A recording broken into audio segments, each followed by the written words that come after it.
ምክንያት ሩታና ኤፍሬም ናቸው ብለህ ነበር። አቤላም ሄርሜላም እንደዛ ብልሽ ነበረ።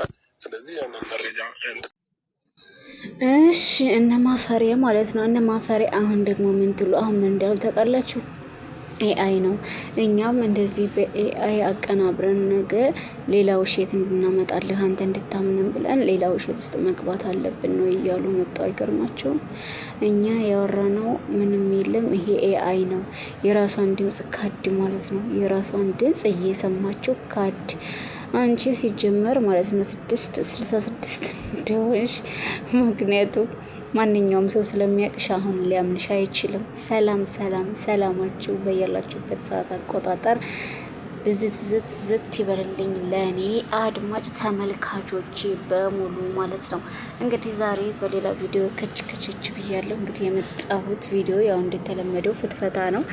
እንግዲህ አብርሃም ወደ ሄርሜላ ጋር ዘንበል እያደረገ ጉዳዩን በሚመጣ ሰዓት ሄርሚ ደግሞ ኮበዟ መረጃ መጣሽ ማለት ነው። እና ያም መረጃ ለብቻው ስታሳየው ለምን ለብቻዬ አሳያችሁኝ ለምን እነሱ ጋር ባንዴ ላይ ሆነን ለምን አላፋጠጣችኋቸውም? እውነታ ካላችሁ ብሎ ሲከራከር እሺ ብላ ዛሬ ተገናኙና ተፋጠጡ ማለት ነው። እና ሰምታ ምንድን ብትል ጥሩ ይመስላችኋል? ሩታ ድሮስ ልታምን ነበር? አታምንም። ይሄ ኤአይ ነው።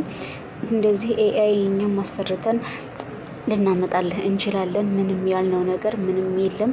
ይሄ የኛ ድምጽ አይደለም ብላ ካደች ጭራሹ ማለት ሲጀመር ኤአይ እኮ ይለያል፣ ያስታውቃል አይደል እንዴ? የራሷን ድምጽ ሽምጠጣ አርጋ ካድ ምን አይነት ሆነሽ? ሲጀመር ማንም አያምንሽም ማለት ነው። ሄርሜላ አርገዋል ቢባል ራሱ ማንም ሰው አያምንም። ሄርሜላ ለአብርሃም ጤና ዛሬም ነገም የምትሰራ የምትጥር ሴት ነች። ሁሌም ቢሆን እያስከፋትና የኔ አይደለሽም ከህይወቴ ውጭልኝ እያላት እንኳ ስንቴ አንድ አይሉ 3-4 ጊዜ ይቅርታውን እየተቀበለች እንኳን አንተ ደህናውን እንጂ እኔ ችግር የለብኝም እያለች የእሱን ደስታ ከራሷ ደስታ የምታስበልጥ ምርጥ ሴት ነች ማለት ነው። ስለዚህ እሷ እንደምታደርገው 100% ማለት ነው አንተ ራስህም ታውቃለህ፣ ሁሉም ሰው ያውቃል ማለት ነው። እና ዛሬ ወደ እሷ ለማላከክ እየሞከርክ ያለው እውነት ትመነምናለች እንጂ አትበጠስም ማለት ነው። እና ግን ዛሬ አፋጦ ሁላቸውንም ባሉበት ለዚህ ምክንያት ትሰጭኛለሽ፣ ምን ትሰጭኛለሽ? ለዚህ ምክንያት የት ነው? ለምን እንደዚህ ተነጋገራችሁ? በሚሏቸው ሰዓት እንግዲህ ኤአይ ነው ያሉት ማለት ነው። ሲጀመር ቪዲዮም አለ ሰምተነዋል። ምንድን ነው ያለው? ይሄ ኤፋ ተብዬው ማለት ነው። እኛ አሁን መድኃኒቱን ሰተነዋል። መድኃኒቱን ስለሰጠነው ወደ ራሱ ተመልሷን። ታሞ ነበረ፣ ኖርማል አይደለም። አሁን ግን መድኃኒት ሰተነው ወደ ራሱ ተመልሷን በሚላት ሰዓት ቪዲዮ መለስ ብላችሁ እዩት ማለት ነው። ሄርሜላ ምን ሆነ? ታሟል እንዴ? የምን መድኃኒት ነው የምትሰጠው? ግራ ታጋባኝ እያለች ከቤቷ ድረስ ሄዶ ነው እንደዛ ሲነግራት የነበረው። አያችሁ አይደል? በግልጽ መድኃኒት እንደሰጡት እየተናገረ በዛ ላይ ደግሞ ቮይስ ሰማቸው ኤአይ ነው ብለው ራሳቸውን መካድና እሱን ለማሳመን መሞከራቸው ስህተት ነው ማለት ነው። ስለዚህ ሄርሚ ዛሬም ነገም ሁልጊዜም እውነታ አላት። አንተ ከሄርሚ ጋር መቀጠል አለብህ። ከሄርሚ ጋር ቀጥል። ዛሬ የተናገረችውን ነገር እንትና ማለት ነው ሜሮን አይቻለሁ። ሜሮን ምንድን ነው ያለችው? አንተ ህፃን ልጅ አይደለም ከዛችም ከዚህችም እያልክ የነሱን ህይወት ለማጎሰቋቆል ያለው ይመስላል። አንተ እኮ ህፃን ልጅ አይደለህም። ያችም ልጅ ይዛ እየተንከራተተች እችኛውም በማህፀኔ ልጅ አለ እያለች፣ ስለዚህ አንተ ግን መሀል ላይ በሁለት ማሊያ ትጫወታለህ። እዛ እዚህ እንደ ክረምት ጭቃ ትዋልላለህ። ለምንድን ነው አንተ ባንድ ወስነህ ከሄርሜላ ጋር ስትናገር ለሄርሜላ ስትናገር ሩታ ይከፋታል፣ ለሩታ ስትናገር ደግሞ ሄርሜ ይከፋታል። በመሀል በምትናገራቸው ነገሮች እየተጠነቀቅ ለሞራላቸው አስብ። ስለዚህ አንዱን ምረጥና ከአንዱ ጋር አሁን ዝም ብለህ አትዋል ብላ እሷም ተናገረችው ማለት ነው። እኔ የእሷን ሀሳብ እቀበለዋለሁኝ። የማንን የሜሮንን ሀሳብ ማለት ነው። እሱ ትልቅ ሰው ነው እንግዲህ ህፃን ልጅ አይደለም። ትልቅ ሰው ነኝ ብሎ ነው አይደለ ከአሁን በፊት ትዳርን መስርቶ የነበረው። ከዛች ወጥቶ ደግሞ ከዚች ጋር ቀለበት ያሰረው እኔ ደርሻለሁ ትልቅ ነኝ ብሎ እስከሆነ ድረስ የሰውን ህይወት ማበላሸት፣ ያችም ልጅ ይዛ እችኛውም ደግሞ ሌላ ልጅ ይዛ እዛም ጅምር እዚህም ጅምር የሆነ ሰውዬ ማለት ነው። እኔ ግን የምላችሁ እንደው ሄርሚ ብትዩ ራሱ ከዚህ አሁን ምን ሊቀርብሽ ነው? የኔ ወድ ምን ሊቀርብሽ ነው? እንዴ ስንት ቆንጆ ቆንጆ ወንዶች እኮ ሞልተዋል ማለት ነው። እናንተ ለሁለት ከዚህ ጋራ ምንድን ነው ያደረጋችሁ? ደግሞ ለዚህ አበጋዝ ማለት ነው። እና ቢቀርባቸው እንደውም አንቺ ከሱ የተሻለ ታፈቅሪ ነበር፣ ግን አልተውም ብለሻል።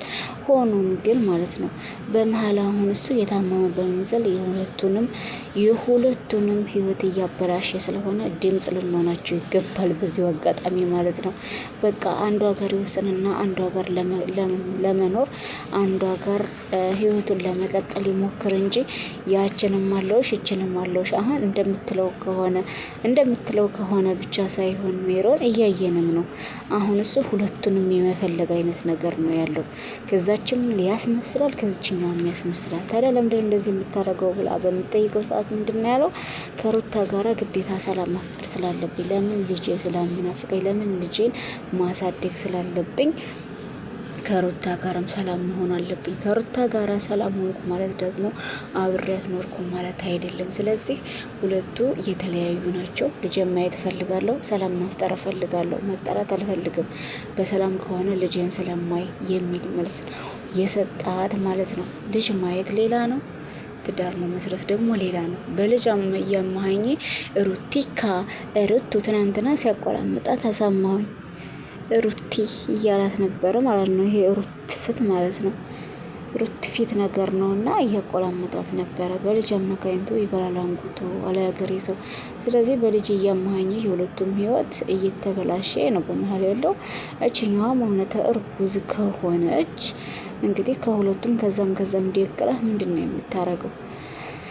በጣም ከባድ ነው ማለት ነው። ልክ እንደ እህትህ ማለት ነው። እህትህ የእህትህ ማን ነው የሚባለው? ቡቡ ነው የሚባለው። ልክ እንደሱ ከዛችኛዋ ጋራ ህይወት ጀምሮ ያችኛዋን የተወለደች ልጅ ከሪቶ ማለት ነው። አላየሁም አልሰማሁም ምን አይደለችም ብሎ ተገዝቶ እንግዲህ የወንድን ነገር እሷ ደግሞ ወንዳምና ስትከራከርለት ለሱ አሁን ልጁ የማን ሆኖ ተገኘ? የሱ። አስቡት እንግዲህ ከዚችኛዋ አረገዘችልኝ የተወለደች ልጅ ክዶ ገና የተጸነሰ ልጅ ሽንቷን ይስማል። አይታችሁታል? ይህ ማያው ላይ ማለት ነው። እንደ ወንድ እኮ እርኩስ፣ እንደ ወንድ እኮ ልቅቃሚ፣ እንደ ወንድ እኮ ረካሽ የለም። ማርያምን ዝም ብላችሁ ከዛችም ከዚችም ማለት የሚያስደስታችሁ ፍጡር ማለት እንደ ውሻ ወንዶች ናችሁ ማለት ነው። ምን የተለየ ነገር የለው። እዛም ጉድጓድ እዛም ጉድጓድ አንድ እኮ ነው። አፈር ብሉና ማለት ነው። ምንም ለውጥ የለው። ዋናው በደንብ መስራቱ ነው። ስለዚህ እዛዚ አትበሉ፣ ያንሳችሁ ማለት ነው። አሁንም ይልጋጋም እሱም ወንድ ሆኖ የስንቱን ህይወት አበላሽ። እንግዲህ አስባችሁታል። እዛ ሌላ አለች ከአሁን በፊት የጀመራት መጣበሉ ከዚህ የሁለት ሰው ህይወት አስባችሁታል። ታዲያ እንግዲህ በአንድ ወንድ 4፣ 5፣ 6፣ 10 ሴት እየተጎዳ እንግዲህ ሴቶቻችን አለቁ ማለት ነው በአጠቃላይ።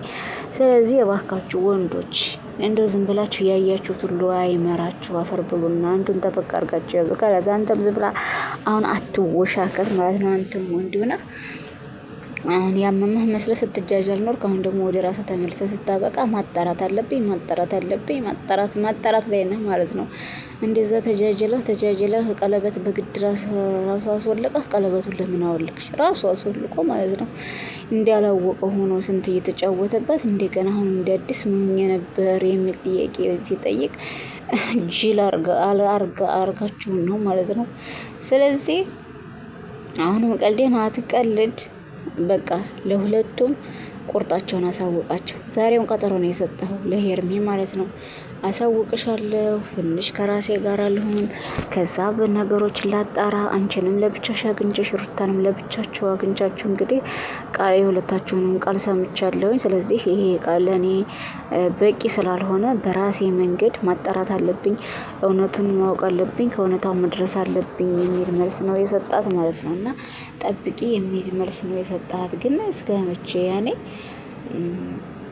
ሴቶቹ ባንተ ዛሬ ነገ ዛሬ ከዛሬ ነገ ምን ተፈጠሩ እያሉ እንግዲህ ኪሎ መቀነስ አለባቸው እንዴ? አሁን ተሽለዋል፣ ወደ ራስ ተመልሰሃል፣ በቃ አንዷን ምረጥ አትዋል ማለት ነው። የክረምት እንትናቱን የክረምት አዛባ